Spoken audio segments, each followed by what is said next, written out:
Everyone, welcome to Daily Revelations. Thank you for joining me again as we are going through this series of worship is and digging into different words that are translated into the word worship in the New Testament. And hopefully we'll get to the Old Testament before I have to go back to my biblical theology class and we start heading back through the Old Testament and through the Bible. But today I focused on a word that means God worshiper, yet it's used very little, and it's not used in a very accurate way. In the two instances it's used in, it's actually kind of hidden. Let's just put it that way.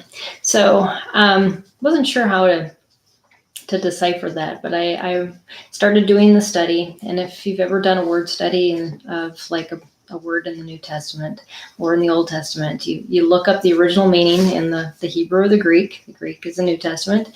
And this word is called theosebes. Theos means God, and sebomai means worshiper. So literally, God worshiper. Only has two instances in the New Testament. The first one is in John 9:31. And it's when the Jews are talking to the blind man who was just healed. And they're saying, how do you know this guy isn't just a lunatic that has healed you by, the hand of Satan? So that he really is, who he says he is, and that he's healing because God's working through him. And so his response to the Jews is, well, we know that God does not hear sinners, but if anyone is God-fearing and does his will, he will hear him. Well, that's kind of an interpretation of how God works from a man's point of view. Not exactly completely accurate, but for someone who had just been touched by God, he is thinking, you know what? I have been faithful and God has heard me. It wasn't that he was neglecting me, but he heard me, and in the right time he healed me. And that is true, that God does hear our cries, and he cares for what we go through. And when we cry out to him, it is something that stirs him. And when we have the right heart, we cry out to God. We don't cry out against him. So he was basically just saying to the Jews, you're not looking at this in the right context. And they weren't. They were spiritually blind.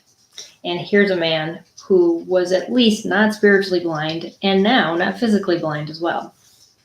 The second instance that this word is used in is in 1 Timothy 2:10, where it talks about how women who do good works are seen as godly, or they have a form of godliness in them. And it's talking about the husband and wife role. And I'm not going to get into all of that because that's a whole nother discussion. But the thing is that that's just a little piece of what godliness is. But yet this word, those are the two instances it's used in.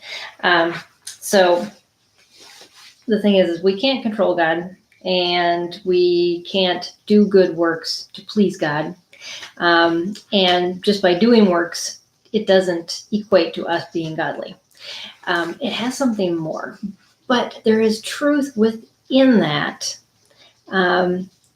if we don't look at the literal interpretation of this. And I started asking myself questions as I was praying, and just really putting questions out to God. I don't know when you pray if you do that, but I do. I'll start writing because I think better when I write. And some of the questions is, what is my attitude towards you, God? Do I have a healthy fear of you? And what does the world see when it sees me? Does it see you, or does it see me? And how am I fearing man more than I'm fearing God? And is that affecting my response to others, like the blind man, or how people see me and label me as the type of person I am. And that has to make us all stand back. I've just started reading a book. It's called The Call for Courage. And in here, I wanted to just read one line, because as I was doing this study and praying about this one line came back to me. And the author says, "We think that merely discussing a problem is the same as seeking to solve it. It isn't." The same is true when we live out our faith. And when we say we're devoted to God, our devotion is in by not what we say, but is in how we live it out and how we respond to the stresses of this world. And specifically, when those attacks come, do we give in to them, or do we fiercely fight against them, like a devoted soldier to a king, or a servant to a king? You think back in the old times when someone said they were devoted to a cause, when they're devoted to this, they fight. They don't just use their words and say, "Yeah, I'm devoted and this is my cause." Unfortunately, that's what a lot of our society is about now, is, yeah, I'm for this and I'm for that, and I can plaster it all over my social media presence. And but what are you doing? That's devotion.